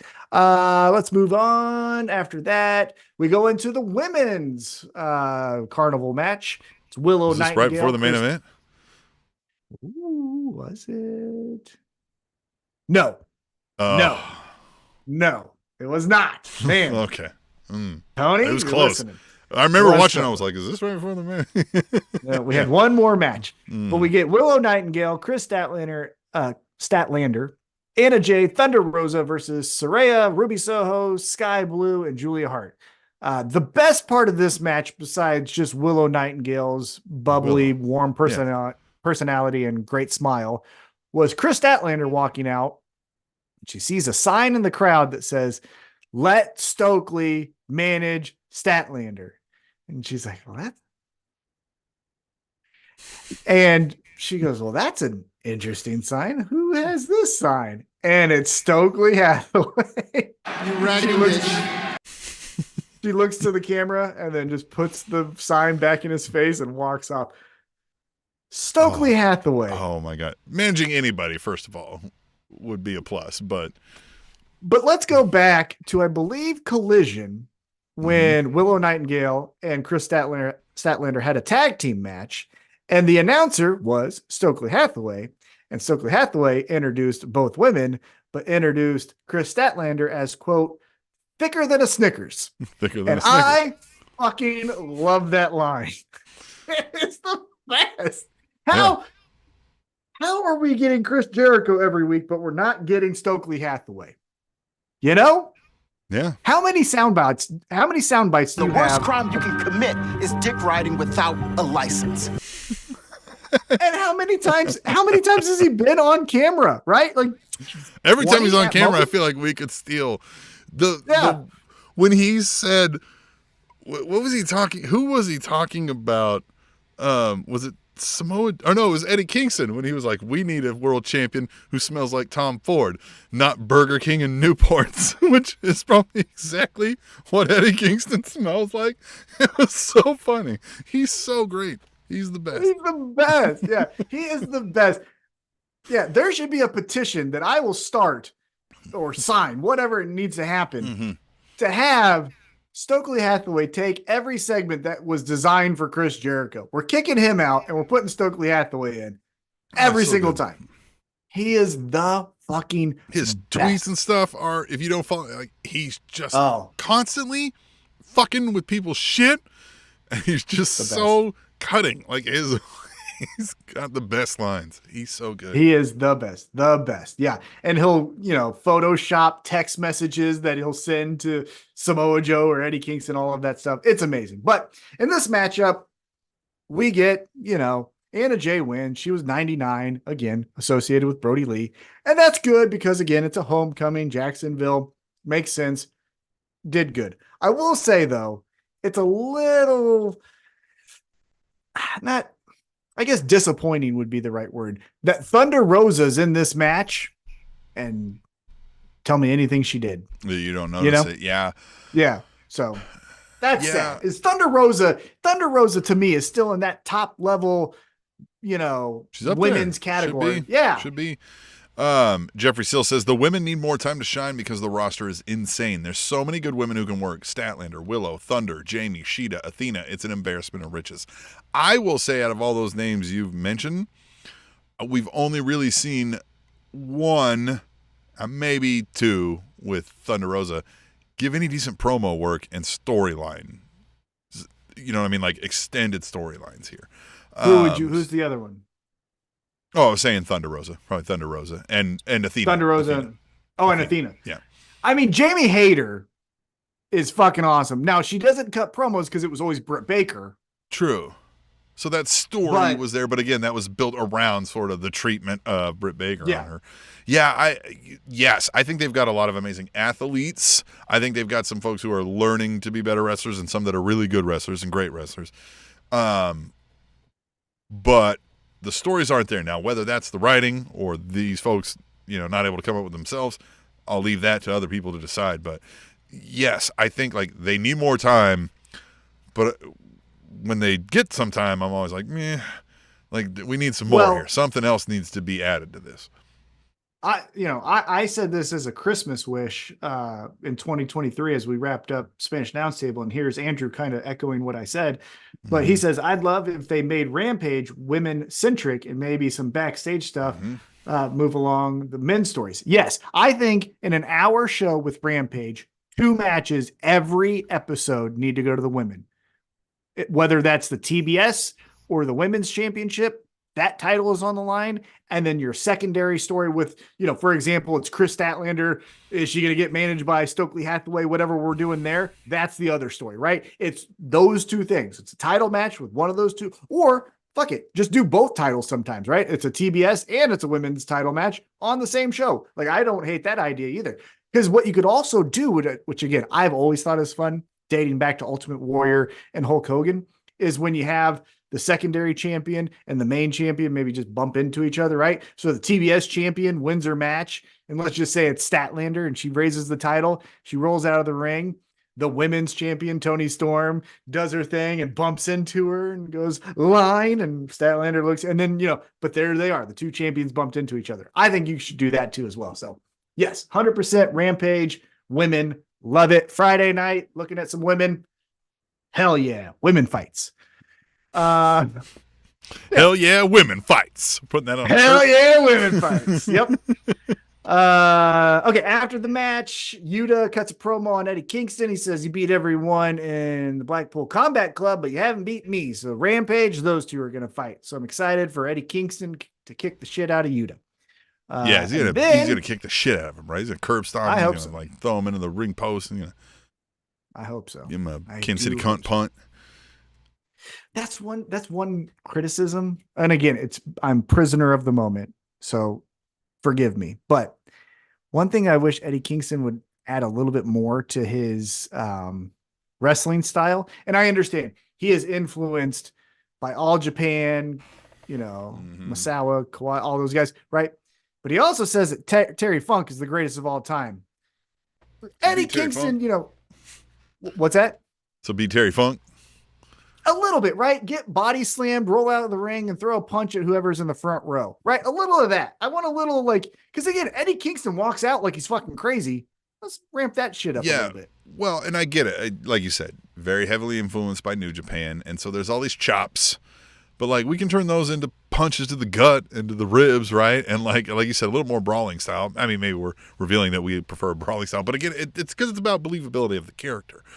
Eddie Kingston, if I believe it was a tough nose, a New York kid, like, yes, you've been wrestling some chops, but, like, don't you also throw some hands? I guess he does to some extent, but. Yeah, but one thing in his matches that I'm getting a tad exhausted by, I would say, and it made sense against Moxley because they're friends, right? But when it's against Danielson or Claudio, I'm tougher than you, so let's slap each other in the chest. You wouldn't do that to someone you hate. Yeah, we don't need that every match, man. Like when because you it makes were taking on Ishii, that made sense, right? Like that. Right. When you're taking on Ishii or a friend like John Moxley, where you're saying, hey, we're not going to get fucking wild here, but we're going to prove who's the bigger man or better man here. Okay. But when you hate the person, because again, Eddie, I watched you throw a fucking television at someone. Remember that when it was Jericho and all them and he had the fucking big screen and he threw it at him? Yeah. I need a little bit more of that. You know what I'm saying? Yes. So that's just my one. Yeah, I need Eddie Kingston's like, I will find you wherever you're at. I don't care if you're at the grocery store. I don't care if you're at the gas station, right? Like, I don't care if you're backstage. I don't care if you're in the ring. I'm bringing whatever's next to me and I'm hitting you with it. Exactly. I just need a little bit more of that. So that's just my one call out of that. So let's keep it moving. We go back in to the ring and we made another mistake. And maybe it's because I don't know about the actual copyright laws that Tony Khan purchased, but we have Brian Keith, and Brian Keith walks out to Mike Jones, but not last night. He's just in the ring. Why? Yeah, I don't know. Mike Jones is fucking cool, man. And if you paid for the song, play it. But again, maybe I don't know. But he takes on Roderick Strong. And this is good. I don't know. Post-match, so Roderick Strong gets the victory. Post-match, Adam Cole kind of cuts the same promo again, where he says, this guy is going to get this title. Yeah, look, he does. He cuts the same promo. Now, with this time, he gets a little more into each person, right? He does the, like, let me introduce you to the band, right, speech, right? Like, over here on the lead guitar, we've got, whatever, and he's the greatest and blah, blah. So he fluffs him up a little bit, right? I'm still perplexed, man, on why we did this Roderick Strong thing. Now all of a sudden he's like, I'm flexing on you, and I'm the fucking enforcer of this. Like, fuck. Well, man, we were so hot with the next Strong. And here's the other thing though that we could have done last night. And again, I'm splitting hairs here. I did not hate this segment, but it didn't also blow my socks off, right? Orange Cassidy is going up to people who aren't even asking for a championship match and saying, yeah, I'll fight you Friday. So why is Roderick Strong just sitting there going like, oh, I'm going to go after the champ? Orange Cassidy will give you the shot whenever you need it. So just when you're not asking for it. Exactly. So like that could have advanced the Undisputed Kingdom right there. Is they win the match. Adam Cole says, hey, guess what? One of our guys wants gold. And then Orange Cassidy music just hits and goes, I know it was me. Like, he's just like, yep, I know you want my title. I get it. Yeah. Yeah. So let's hurry this up. Saturday or whatever. Yeah. And Roderick Strong's like, well, that is what I wanted, but that was fucking cool. Okay. Like something to just move the story. Cause again, that was kind of like you said, introducing the band again. And I don't know. Yeah, man. If this is just now some guys who are just randomly chasing titles, this feels like a big wet fart fallout from the Devil storyline that was so gripping, so like it had us all on pins and needles, and now to just be like, oh, it's just a bunch of guys who want titles is like, I guess, yeah, okay, yeah. And again, one thing that's not working in their favor, peeking behind the curtain, is unfortunately Adam Cole is injured, right? I think if Adam Cole isn't injured, so's MJF kind of right, and needs his right, break, but like, yeah. But something else might be happening that is advancing faster stories. I do think eventually Wardlow goes for the championship, something like that. And that's the return of MJF, right? Right on the cusp. Because how I even thought about it with the group revealed as how they are, this is how I would do it. Samoa Joe versus Wardlow for the championship at a Dynamite. Don't do a pay-per-view. At a Dynamite. Wardlow finally gets the advantage of Samoa Joe. He crawls over to Adam Cole, says, "Give me the ring," right? Because they still have the fucking ring. He goes to grab it. Here comes MJF's music. He grabs the ring from Adam Cole because Adam Cole's injured. What the fuck can he do? And then he hits Wardlow. That knocks him down. Joe gets the pin. What happens and now MJF takes on the Undisputed He starts looking for the ring. It actually isn't there. And he's like, wait a minute, what the fuck, right? Like, the lights go out. Lights come back on. There's the devil holding the ring. Fucking devil mask off. Yes. MJF. And then Samoa way Joe better. fucking lifts him way out. Yeah. Yeah. Hey, was Vince right? And Adam Cole should have been a manager? No. Adam Cole's fucking very That's what he's good. doing. Well, he's injured. I know. He's got a fucking broken ankle. What else do you want him to do? Yeah. Although, look, I get it. Not everyone can be tan like Hulk Hogan, but this motherfucker Adam Cole is out here looking like a clear gummy bear. Get out in the sun. I get it. Your ankle's fucking hurt, but get your face out in front of some nature, because goddamn, you looking fucking or like hit cocaine. the makeup table right before you come out here. Well, no, because he sucks at that. Remember all of his fucking bad tan and then his fucking orange hands and shit. Just fucking look, Adam. This is what I'll say to you, bud. Thanks for listening, by the way, and watching. Wake up, get out of bed. I heard. Yeah, but this is what I'd say to you, Adam. Wake up, get out of bed, hobble down the stairs, because I assume you live in a multi-level house. Make yourself a cup of coffee, hobble yourself outside of the screen door, and just look at the sun for 20 minutes every fucking day. Just look at the fucking sun, not at it directly, but like up towards it. You mow the lawn once in a while or something. I know it's winter, but like, yeah, but no, just look at the fucking sun. Just take your shirt off, look at the sun, 20 minutes, go back in. It's going to help, because you look like fucking 80s cocaine right now with how white you are. Like, it's, come on. Yeah, Jeffrey Steele says, wasn't Cole the manager of Bearcat Keith Lee? I mean, like, we can still do that. Easy. No, that's what fucking Vince Poor wanted Walter. to be.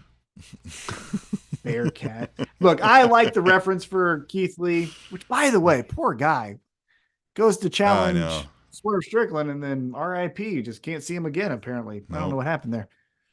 All right. Now we go backstage before the main event. Deonna Purrazzo says she wants the women's title and will debut on Collision. And Red Velvet said, well, we gonna stir it up.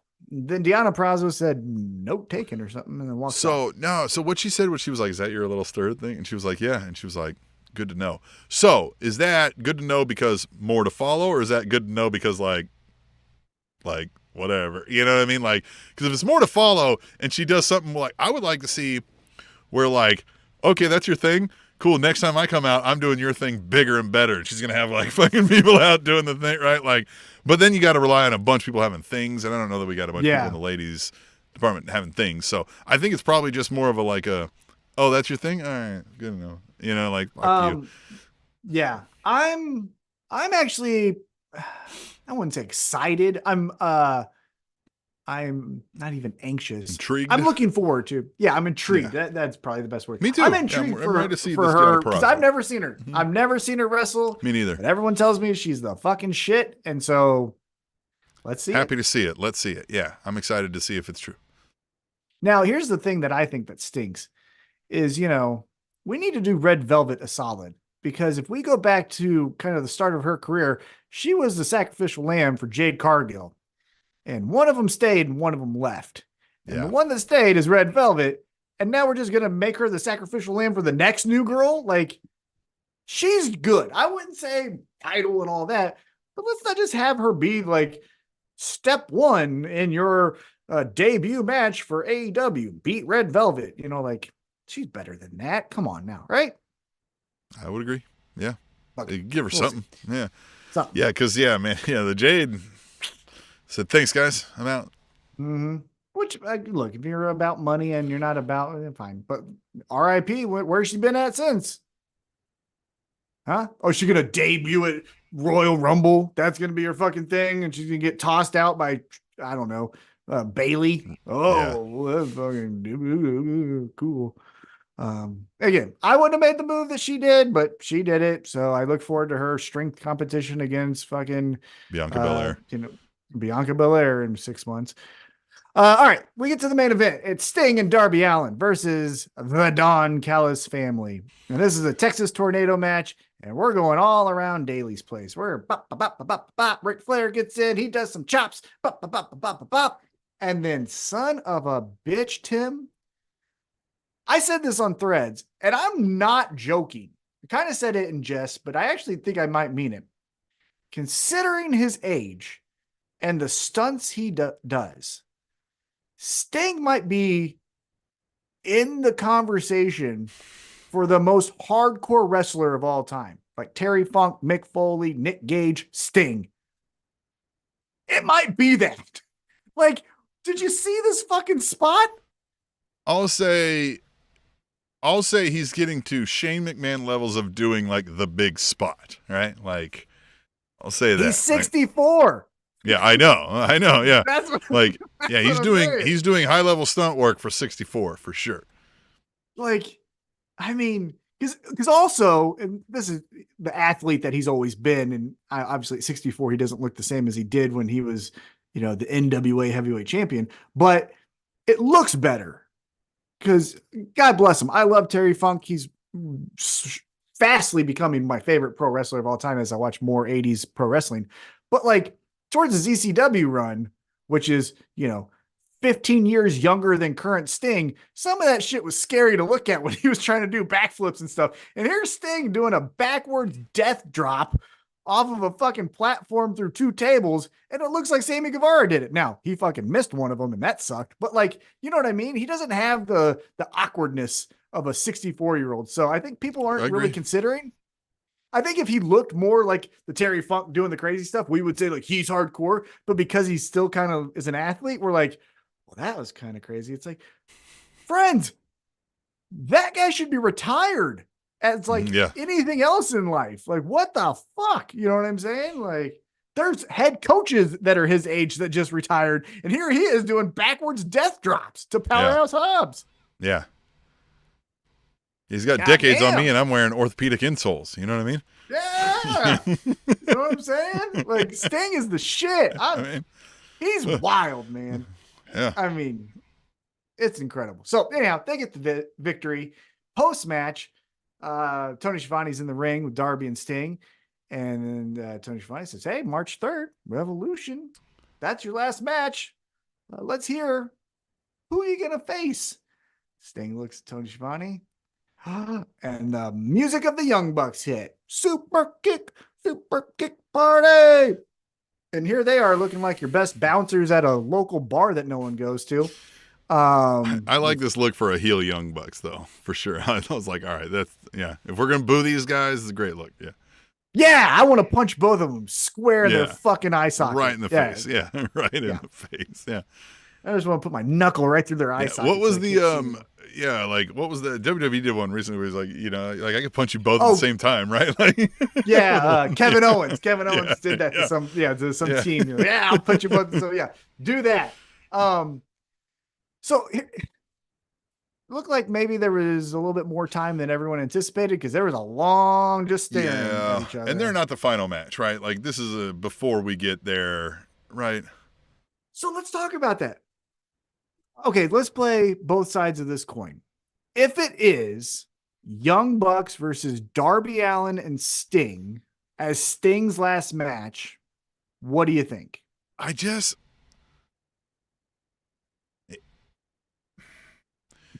If we get Darby Allin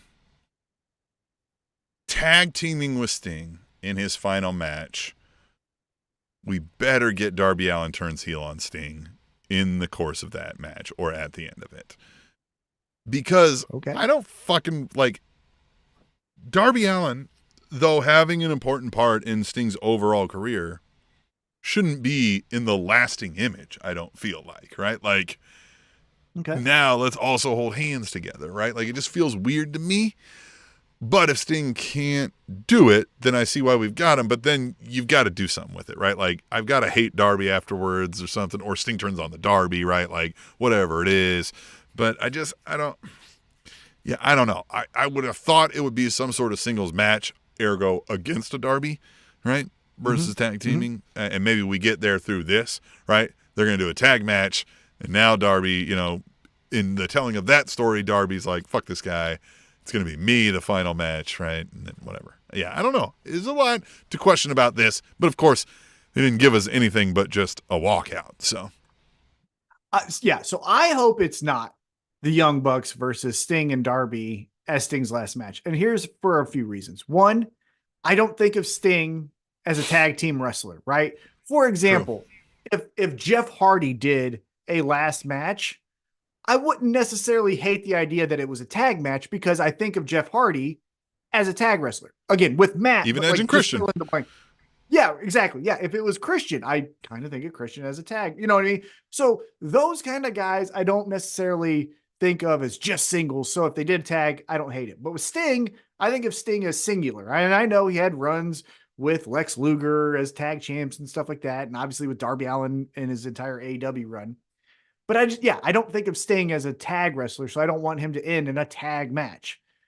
Second, I don't want him to necessarily wrestle the Young Bucks, who also have no real association, right? Because like, I don't know what this is about. Why are they gonna wrestle him? That makes no sense to me. Yeah. Because Sting started off with his feud with Team Taz, right? So if it was Team Taz that went after him at the end, all right, like you know what I mean? They reunited to get Sting out of here. Okay. Kind of a dumb story, but at least it makes sense. You know what I mean? So again, I don't want the Young Bucks to be in that match because they don't fit. They never had an interaction with them that I know of.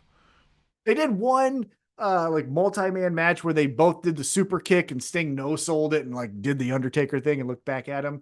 I can't remember the exact details, but I do remember that somehow.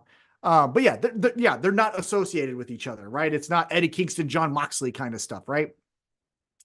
And then third, I want the story to have the closing chapter. Right. You know what I mean? Like I don't want the Young Bucks winning or losing does nothing for them and it does nothing for Sting. Right. So who cares, right? It does nothing for Darby either. Yeah. Oh yeah. Yeah. The fourth guy in this. Yeah. It does nothing for him either as well.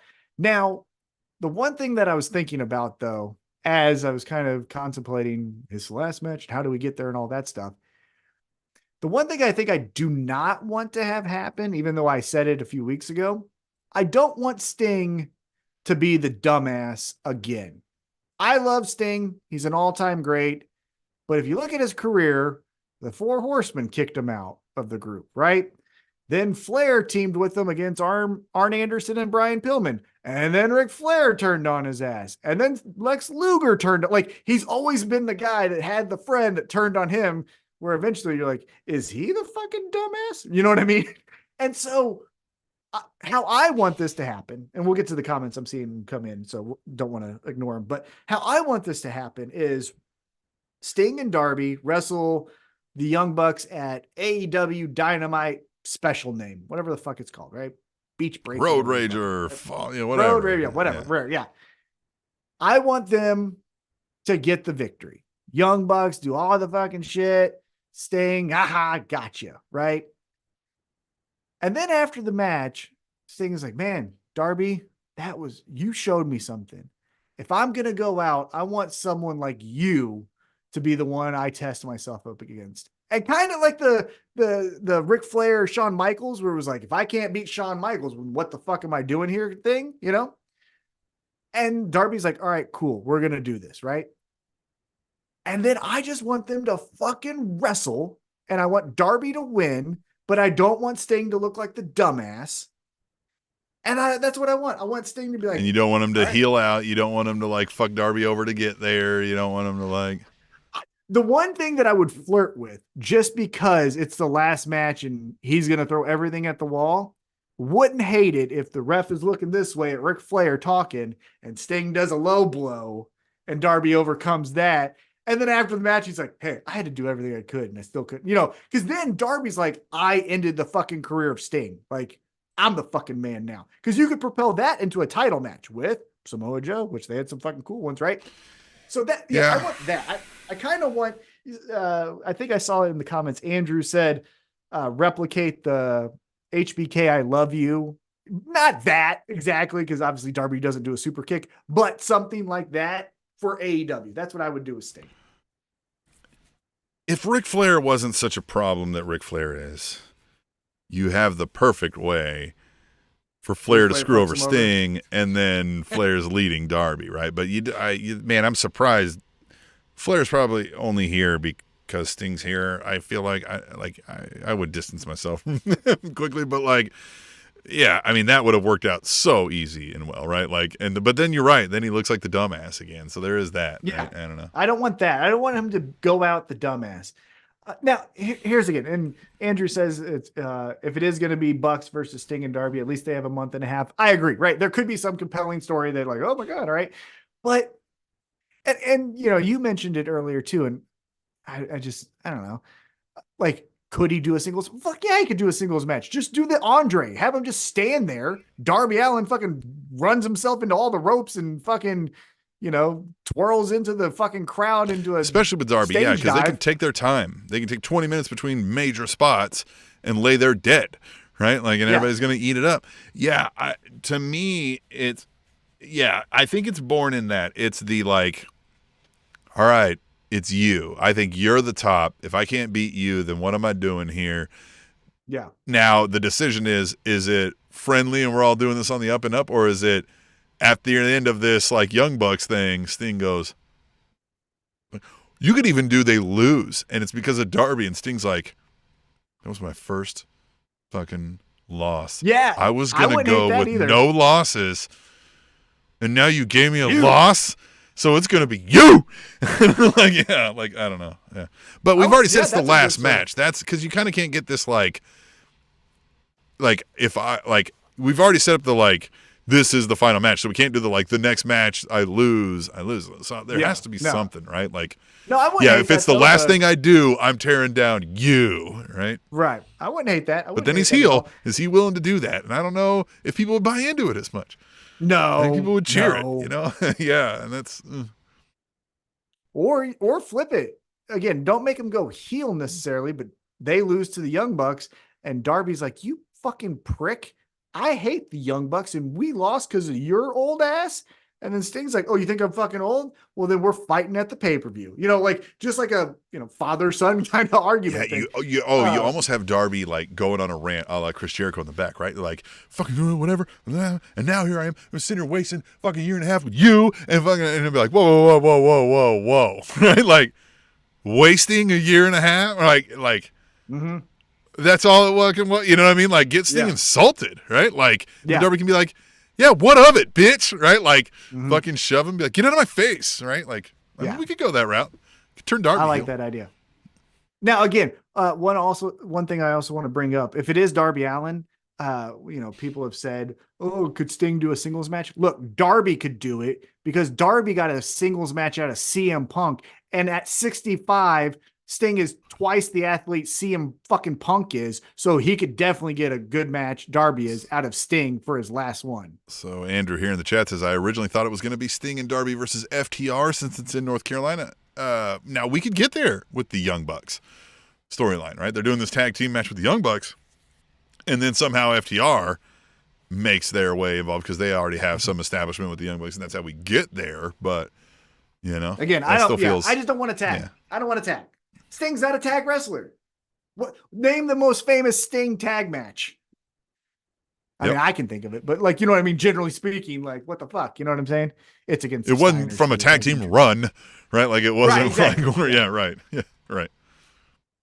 Side note, Sting and Lex Luger, when they're tag champions in WCW, and Lex Luger was the fucking heel that like always did bad shit behind Sting's back, and Sting was like, is this guy fucking an asshole? And everyone's like, we hate Lex Luger, and he's like, but he's my friend. I remember, I think this is during that run, like there was one thing where like somebody was calling Lex Luger like a fucking white collar pretty boy, and he's like, white collar? He's like, I'm from Chicago. He's like, or yeah, he was like pretty boy or whatever, and he was like, pretty boy, I'm from Chicago. He's like, Sting, tell him. And he's like, yeah, you're from white collar Chicago. He was like, he like shit on him right in the ring. He was like, they're right.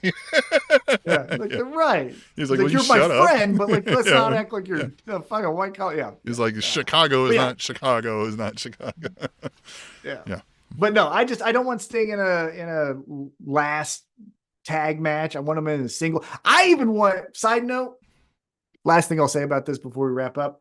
I want Surfer Sting one time before we wrap this shit up. Dude, if he'll just come out of Surfer Sting to end this. Yeah, we don't need the whole Joker paint anymore. Like, no, but we need one Surfer Sting to show up. One. Not the last tassels, match. Doesn't have to be the everything. Scorpion. Glittered scorpion. You know what I mean? I want a glittered scorpion on the back of this jacket. This guy. I want Surfer Sting. Right Probably wear there. a shirt, but, you know. Well, yeah, you know. But think of the marketing that they could get out of that, you know? Well, they got a, because I'm in the toy game, you know what I'm saying? They do have a Blade Runner Sting coming out soon, so that'll be fun. But, yeah, look at that. Dun, dun, dun. They should get the WCW song too. Man called Sting. Anyhow, But Sting pay is the WWE for that. Fuck WWE. What are they gonna do? Yeah, I bet they'd probably sell it. They'd let him use it. Sting would call trips. Be like, come on, man. Retirement match. They'd do that. WWE if they still own sucks. it. I don't know. If they actually own the rights to that. I don't know. Yeah. Anyhow. Who knows? All right, But man. yeah. That's all we got. This is all we got. I had another fun blast with Andrew and Jeffrey in the chat. You too can join the chats with us Thursday nights when we do this show live. But if you're listening back on the podcast, remember to join us on Threads, all_elite_wrap up. Currently _ More on that to follow when we can, in a couple of weeks, we're going to reset the username. But anyway, go to allelitewrapup.com for all the links you need. Send us some emails, some voicemails, some videos, and let's get back Surfer Sting.